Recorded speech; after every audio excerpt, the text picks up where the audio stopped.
We were living in an apartment in North Avondale, and my father said, "You need to get out of this apartment. Time for you to put some roots down and act like adults." So we started looking for a house. I had grown up in a house similar to this. I shouldn't say grown up in it because I was halfway grown when Dad built the house, but it was after the war that he built a new house, and it was a very modern house. So much so that everybody in town was coming from every place in town to see this new kind of house. So I kind of had that in my blood and wanted to do a ranch-style house that was not small, because most ranches are very kind of small, and I wanted a big one. So we started looking, and then one day I saw this one. I said, "I like that house." And my husband said, "I like that house over there." And the real estate agent turned to him and said, "Don't buy a house that she doesn't like, because you're going to be buying again in a few years." We made an appointment to come see it. And I said, "I like it." So that was the beginning. And we moved in with apartment furniture, some of which we promptly got rid of. Patrick Snadon, Elizabeth Meyer, and Lavanya Varma interviewed Lois Conyers about her lovely, long, low-slung, modern ranch in a suburb of Cincinnati.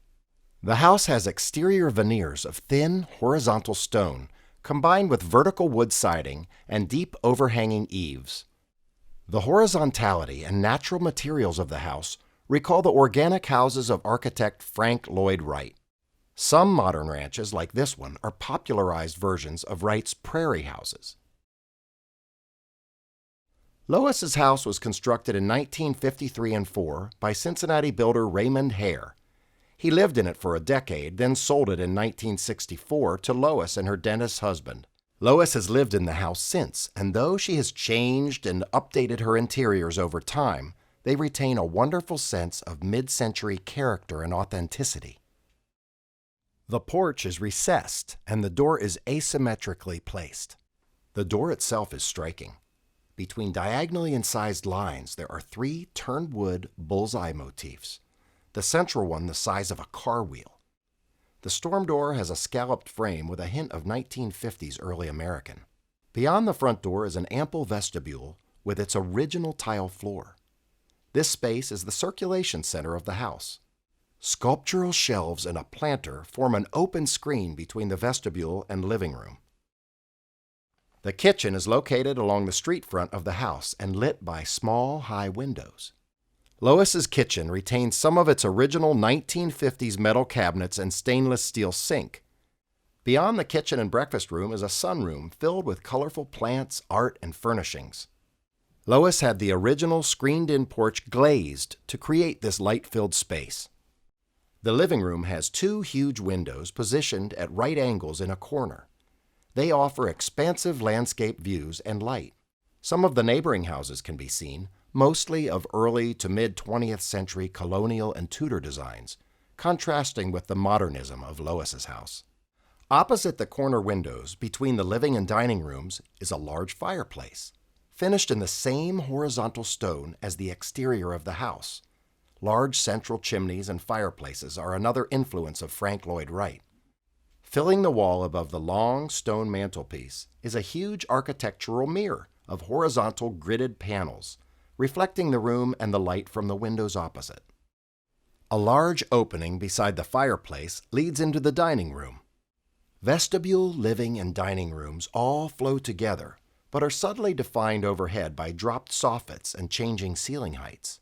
In the bedroom wing are 2 perfectly preserved 50s bathrooms. The master bath has glazed tile walls and floor, Formica countertops, original plumbing fixtures and hardware, frosted glass windows, and a textured glass screen. The smaller bath has a striking glass block wall with a textured glass operable window embedded in it. started collecting art, period. And my favorite artist, I shouldn't say my favorite artist, but he was one of my favorite artists, liked African art and incorporated the African feeling in some of his own art. But I started collecting it long before we saw this house. I got enamored with African art. My roommate, who was a college friend, and we shared an apartment together when we were both in graduate school in New York, I introduced her to a young man that I had met when I was in school in Atlanta, who was from Nigeria.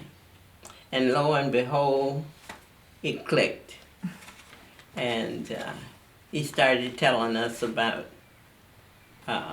all of the experiences and showing us art. And every time he went to Nigeria, he'd bring pieces back and what have you. So I got interested in it. His name was Babatunde Olatunji. When he came to the States, he said, I'm going to be Michael, because nobody knows Babatunde. But when he started playing drums in clubs in New York and on shows on television and whatnot, he all of a sudden went back to Babatunde.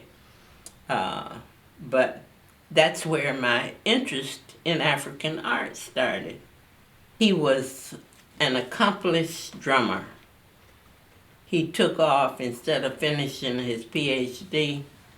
He started working in clubs, opened an African cultural center where he taught young people from Harlem to play the drums. And he always used African drums. When we were both in school in Atlanta together, and he said, I need a dancer. I said, I dance. He said, well, I'll let you dance with me sometimes. I said, what do you mean by that? He said, but I'll have to teach you some of the African steps and what have you. So lo and behold, I go dancing with an African drummer and a few other percussionists, and we made a hit. Lois collects African art and regional African American art. She traveled frequently and was for a time a travel agent who conducted tours. On her trips to Africa, she bought original tribal art from Nigeria, Micronesia, and South Africa. Lois believes she has the largest collection of paintings by local African American artist Bill Taylor, who established a Cincinnati studio in 1970. Other local artists are represented in her collection as well. Painter Donald P. Soule was an award-winning Cincinnati African American artist and educator who taught art at Walnut Hills High School and was the first African American teacher in the Cincinnati public school system. Painter Wiley Ferguson, a good friend of Lois's, also taught art at Walnut Hills and was rumored to have studied with Picasso. Sculptor Felix O. Aboibe from Aba, Nigeria, arrived in Cincinnati in 1983. He became an artist in residency at Indiana University, which had a pioneering department of African American studies. In the late 1960s, Lois visited the Directional Furniture Showroom in New York. It was here that she first saw furniture by modern artist Paul R. Evans. Evans, who lived from 1931 to 1987, was a world-class sculptor. He trained at Cranbrook Academy in Michigan and elsewhere, becoming primarily a metalwork artist in bronze, steel, aluminum, and other materials. From the 1950s on, he combined sculpture and furniture, producing highly experimental pieces and limited production art furniture of cut, sculpted, and welded metal. Between 1964 and 1982, he worked for the Directional Furniture Company, producing over 800 pieces for the firm. Its forms have been compared to the brutalist architecture of the period, but Evans's materials are more various and interesting. When Lois saw Evans's work in New York, she fell in love with it and bought a small cube table in his Argent line. This furniture was finished in aluminum, heated at very high temperatures to look like silver. It was very dangerous and toxic to produce, and as a result, is among his most rare and valuable work. Here is this wonderful story in Lois's own words. I had a love affair with Paul Evans for a number of years. My decorator, I was going to New York, and my decorator said, while you're in New York, why don't you go to the Dunbar offices, national office. They're only for decorators. It's on Madison Avenue. And I'll give you a card to get in, and you ask for a tour, or you can go and see everything, but you or ask for what you want if you know what you want. Well, I told the person I was interested in modern art and modern pieces, modern furniture, and I went to the 2 floors that had modern furniture on them. We looked and we looked and we looked, and I saw a metal piece that was a cube table. I said, "Oh, that's very interesting." I said, "I like that." So he showed me other pieces and whatnot, and I said, "Could I buy that piece?" And he said, "Yes." And he took the order, and of course it was shipped, but via the decorator, you know. I said, "But you know, I would like to have a big piece like that."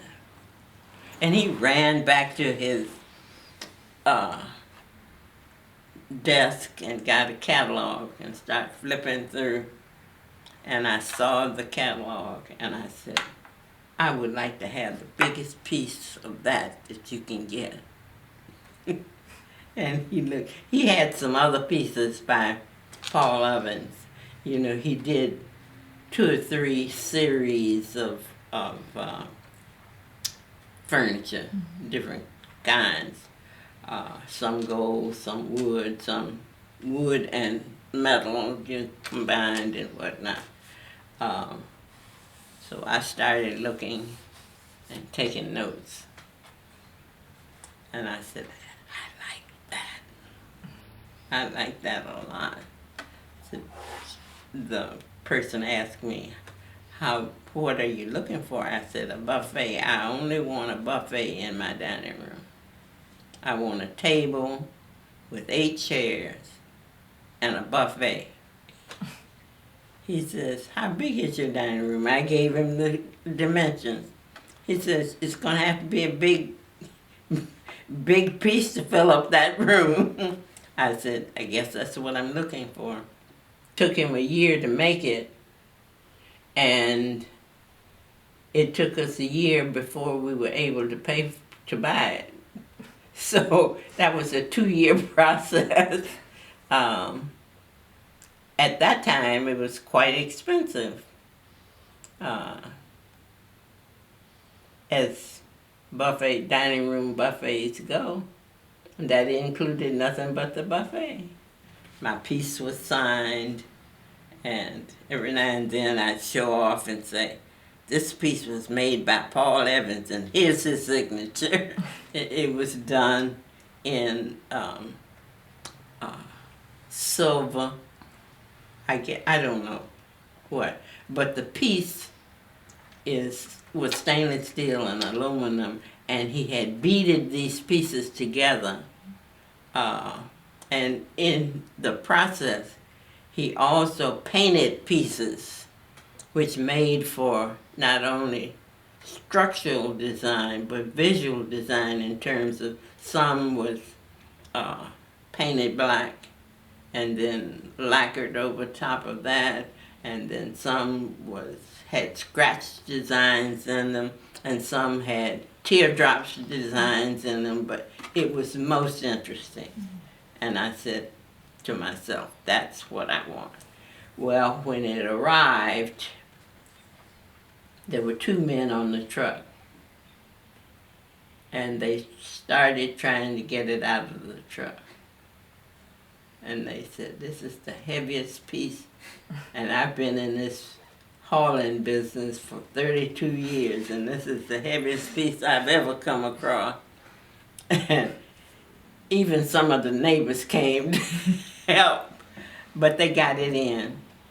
Little did they know that those slate pieces could be lifted out when they came to take it oh, by the way, I did auction it 2 years ago. I still miss it. It was my heart. And people would ask, what's that? And I said, that's my buffet. Oh. But when they came to take it out, they knew. They opened the drawers and took the drawers out. It had drawers and it had shelves in it. They took those out. Then they came back in with some wrapping. I started to say paper, but it looked like paper, but it was not paper, but it was the wrapping. And they lifted those slate pieces out and wrapped them up and took them out. And then when they took the buffet out, 2 people took them out like it was nothing. And I remember the people who brought them in didn't know and had such a struggle getting it in. He said, well, that won't go anyplace. That'll be here forever. But it wasn't here forever. But I still love it. It was my favorite piece of furniture. And I enjoyed every minute that I had it, used it as often as I could. Whenever I had parties or dinners or whatnot, I chose to serve buffet style many times so I could emphasize the piece, and you could do it, you could put hot dishes on it and electric skillets and whatnot. Not be concerned about ruining your furniture because you couldn't touch that